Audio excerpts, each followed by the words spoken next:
Bodoh saya duit kasih. Saya kenapa kasih? Pinjam kasih. Dia tengok. Pinjam. Mana tengok. Dia sudah kasih. Sudah kasih. Bagus dah. Dia bagus mah. Ituin toh. Dia sudah kasih. Dia duit, dia pinjam duit. Kemana tu? Boleh terus nak kali rokok. Salah itu ya toh. Sudah bayar? Terus nak. Sudah. Okey lah. Ini mari, saya kawan, mari okey. kita Ini bulan. Hah?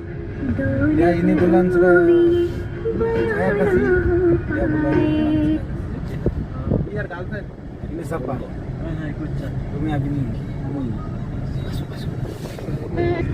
আসসালামুআলাইকুম আজকে আমরা বর্তমানে কেএলের প্রতি আমরা উদ্দেশ্য দিছি আমার পিছনে আমার বন্ধু মেহেদি আছে লগে আছে আমার বন্ধু ছোট ভাই হুমায়ুন আছে আমার বন্ধু তুহিন Masalah hidup tuhin. আমরা একটা উদ্দেশ্য যাইতাছি উদ্দেশ্যটা হইলো আমার এই বন্ধু একটা মোবাইল কিনবো আর আমার ছোট ভাই একটা মোবাইল কিনবা না হ্যাঁ Murubi. তা একটা কি মোবাইল কিনা যাইবো এখন একটা কমেন্ট করেন উড়া দুরা Dura. কি মোবাইল কিনলে বর্তমানে ভালো হইব?